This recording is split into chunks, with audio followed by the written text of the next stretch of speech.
कुछ दवा के क्षेत्र में काम करने वाली कंपनियों के बारे में एक दो जानकारी देना चाहता हूं जो उस तरफ मैंने नहीं दी थी। ये कंपनियों की जो इनिशियल पेड अप कैपिटल है दवा के क्षेत्र में काम करने वाली, उनमें से एक कंपनी है बायर। उसकी मूल पूंजी इस देश में 6 लाख रुपए है बस, और उसका एक साल का नेट प्रॉफिट 154 करोड़ रुपए। दवा के क्षेत्र में इतना मुनाफा होता है। इसी तरह से एक कंपनी है साइनामिड, उसकी मूल पूंजी इस देश में 40 लाख रुपए है और उसका नेट प्रॉफिट 115 करोड़ रुपए। इसी तरह से एक विदेशी कंपनी है, उसका नाम है सीवागाइगी, मूल पूंजी 70 लाख है और एक साल का प्रॉफिट 114 करोड़ रुपए, और ये टैक्स देने के बाद का प्रॉफिट है। तो आप सोच लीजिए, थोड़ी सी पूंजी लगाकर दवा के क्षेत्र में इनके भयंकर मुनाफे हैं, और ये मुनाफे का प्रतिशत अगर निकालें तो कई कई कंपनियों का मुनाफा प्रतिशत 20,000 तक है। 20,000% तक वो मुनाफा यहां से लूट रहे हैं। 200, 250, 300% तक तो सामान्य कंपनियों का है, बाकी तो 20-20 हजार प्रतिशत तक वो भारत में मुनाफा कमा रहे हैं। मुझे अब आपको इन कंपनियों के बारे में एक और आखिरी बात कहनी है, वो ये कि समय समय पर इन कंपनियों को अपनी दवा बेचनी है, और दवा बेचनी है तो उसके लिए माहौल बनाते हैं, वातावरण तैयार करते हैं। और वो वातावरण और माहौल कैसे तैयार किया जाता है, उसका ताजा उदाहरण है स्वाइन फ्लू। स्वाइन फ्लू आ गया, स्वाइन फ्लू आ गया, स्वाइन फ्लू आ गया, सारे देश में हल्ला हो रहा है। अखबारों में फ्रंट पेज पर खबर छप रही है, टीवी चैनलों पर दूसरी न्यूज ही नहीं है सिवाय इसके कि स्वाइन फ्लू, स्वाइन फ्लू। हर दिन कैंसर से 1,500 लोग मरते हैं औसतन, और 1,200 लोग करीब करीब दमा, अस्थमा, ट्यूबरकुलोसिस से मरते हैं। हृदय घात की बीमारियों से 800 से 1,000 लोग हर दिन मरते हैं। तो इतनी बड़ी मौत के आंकड़े हैं, कैंसर, हार्ट अटैक, दमा, अस्थमा, ट्यूबरकुलोसिस, उसके बारे में मीडिया में कोई चर्चा नहीं है। Swine flu, swine flu, swine flu. इसका एक रहस्य है। रहस्य इसका ये है कि कैंसर का वैक्सीन नहीं बनता, ट्यूबरकुलोसिस का वैक्सीन नहीं बनता, दमा का वैक्सीन नहीं बनता, अस्थमा का वैक्सीन नहीं बनता, हृदय घात का वैक्सीन नहीं बनता। मतलब सीधा सा ये है, जिन बीमारियों के वैक्सीन नहीं बन सकते उन बीमारियों पर मीडिया चर्चा नहीं करता, क्योंकि उनसे कंपनियों को कोई बड़ा लाभ होने की गुंजाइश नहीं। स्वाइन फ्लू का वैक्सीन बन सकता है, एवियन फ्लू का वैक्सीन बन सकता है, सार्स का वैक्सीन बन सकता है, और थोड़े दिन पहले एक बर्ड फ्लू आया था, उसका वैक्सीन बन सकता है। तो एवियन फ्लू है, बर्ड फ्लू है, सार्स है, स्वाइन फ्लू है, इन सब बीमारियों के वैक्सीन बन सकते हैं और वैक्सीन बनकर बाजार में बिक सकते हैं, और इसमें विदेशी कंपनियों को मुनाफा बहुत भयंकर है। इसलिए मीडिया में ये सारी खबरें बाकायदा प्रायोजित तरीके से दिया जाती है, छपवाई जाती है, बनवाई जाती है। एक अमेरिकन कंपनी है, वो स्वाइन फ्लू की दवा बनाती है, टेमी फ्लू, और जानकारी ये मिली है कि टेमी फ्लू दवा को बनाते समय वायरस जो है अनकंट्रोल्ड हुआ, नियंत्रण के बाहर हुआ, और उसने स्वाइन फ्लू को फैलाना शुरू किया सारी दुनिया। माने एक अमेरिकन कंपनी की बदमाशी से, एक अमेरिकन कंपनी की गैर जिम्मेदारी से स्वाइन फ्लू का वायरस सक्रिय हुआ और सारी दुनिया के 30 देशों को उसने अपनी चपेट में लिया। अब वो 30 देश हैं, वो टेमी फ्लू के ग्राहक हो गए। वायरस निकला अमेरिका से, ग्राहक हो गए उनके दुनिया के 30 देश के लोग। अब वो सब लोग जिनको स्वाइन फ्लू होने की संभावना है या हो गया है, डॉक्टर उनको एक ही दवा लिख रहे हैं, टेमी फ्लू खाओ, टेमी फ्लू खाओ, टेमी फ्लू खाओ। जो विद्वान डॉक्टर हैं और जो इन कंपनियों के चक्कर में नहीं फंसते हैं, ऐसे भी कई डॉक्टर हैं, वो बता रहे हैं कि टेमी फ्लू बिल्कुल मत खाओ, क्योंकि आपने टेमी फ्लू खाया तो ये स्वाइन फ्लू का जो वायरस है ये स्ट्रक्चर बदलने में माहिर है, तुरंत नया स्ट्रक्चर ले सकता है और वो नए स्ट्रक्चर में रेजिस्टेंस आ सकता है, फिर कितना भी टेमी फ्लू खाना ठीक ही नहीं होने वाले। तो ऐसा पूरे देश में आतंक और माहौल फैला दिया। और ये आतंक और माहौल के दो ही उद्देश्य हैं। पहला उद्देश्य है ज्यादा से ज्यादा टेमीफ्लू दवा बेचना, जो पिछले दसियों साल से इस कंपनी ने उत्पादन करके गोडाउन में भरी हुई है, अब वो गोडाउन खाली करना है। अब ये गोडाउन कोई ऐसा गोडाउन नहीं है जो टूथपेस्ट का हो, रोज इस्तेमाल करें और फेंक दें। ये गोडाउन तो तभी खाली होगा जब कोई दवा का आतंक हो, वायरस का आतंक हो और डर हो और दहशत हो। डर, दहशत और आतंक के चलते आदमी मजबूर हो जाता है महंगी से महंगी दवा खाने के लिए और महंगे से महंगा इलाज करने के लिए। तो ये स्वाइन फ्लू का वायरस इसी तरह का एक प्रोपेगेंडा है। मुझे तो एक ही बात कहनी है, वो ये कि ये स्वाइन फ्लू नहीं है, मीडिया फ्लू है। मीडिया ने पैदा कर दिया। मैं आपको एक पुरानी जानकारी देना चाहता हूं, बहुत गंभीर है। आप उससे अंदाजा लगाइए कि ये कंपनियां कितनी निकृष्ट हैं, कितनी नराधम हैं। सन 1916 से 1918 के बीच में 2 साल में दुनिया भर में एक बीमारी फैली, एवियन फ्लू।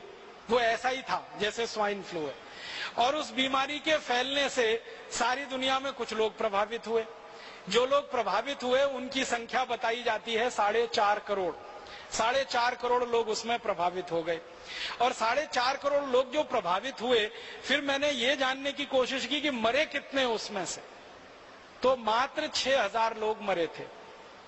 मात्र 6,000 लोग मरे थे। अब उसके बाद क्या हुआ कि ये एवियन फ्लू का वायरस फैला और इसमें 6,000 लोग मर गए, सारी दुनिया में आतंक फैल गया।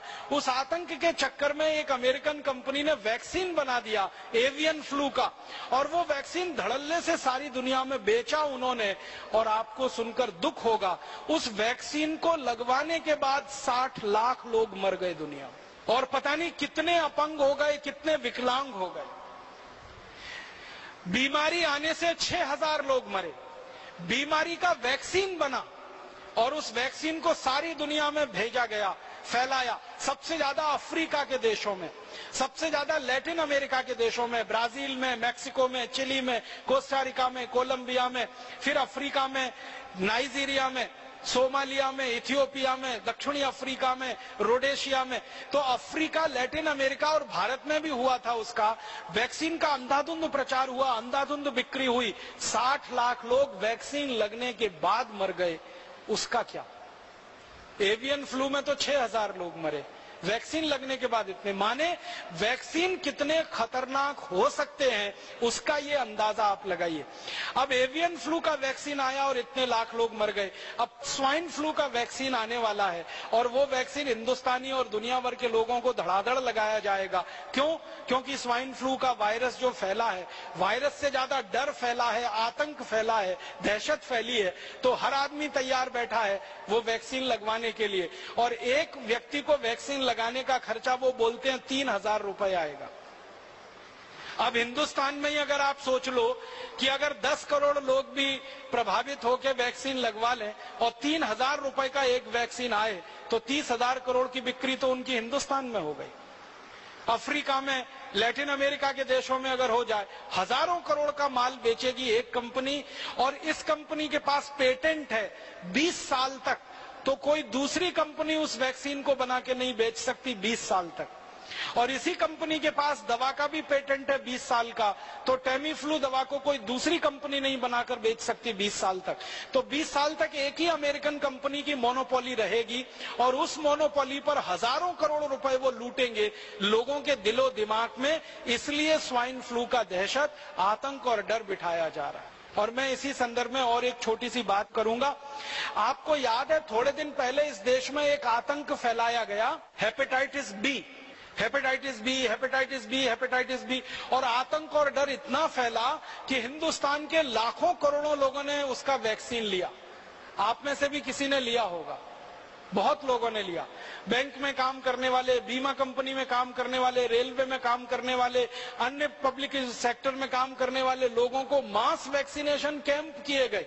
बहुत सारी संस्थाओं ने वैक्सीनेशन कैंप लगाए और डॉक्टरों ने अंधाधुंध ये मास वैक्सीनेशन कैंप दिए।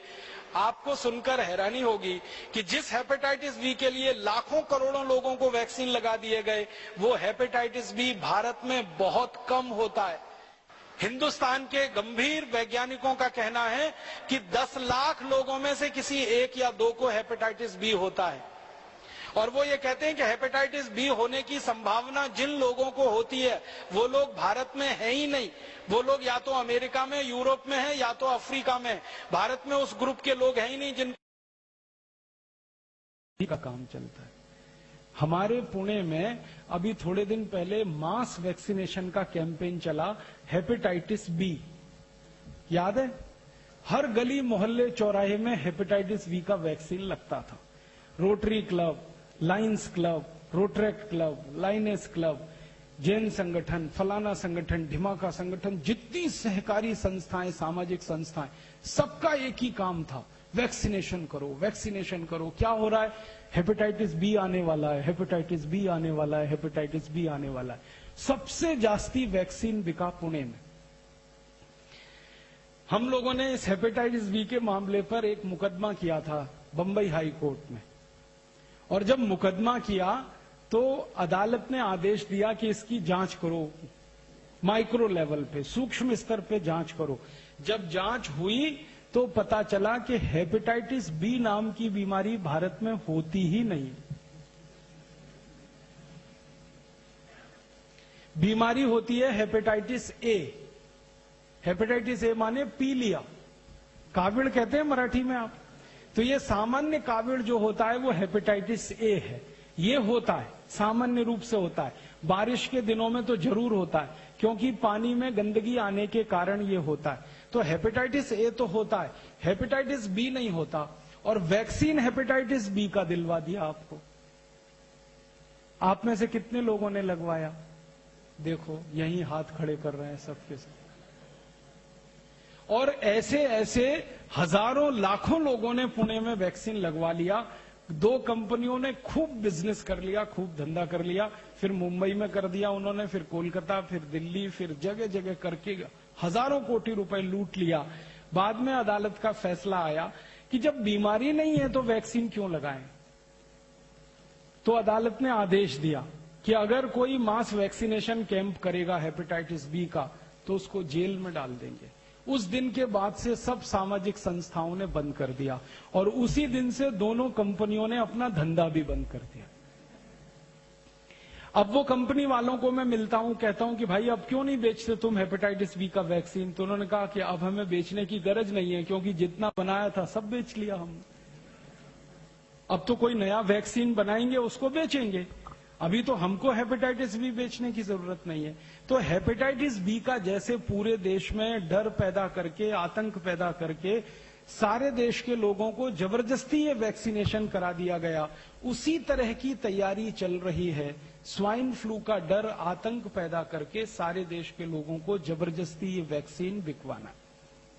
अब डर मुझे इस बात का है, दुख इस बात का है कि हेपेटाइटिस बी का वैक्सीन तो 500-700 रुपए का होता था, कहीं कहीं पे 1000 रुपए का था। ये स्वाइन फ्लू का 3000 रुपए का है। कंपनी को अंदाजा लग गया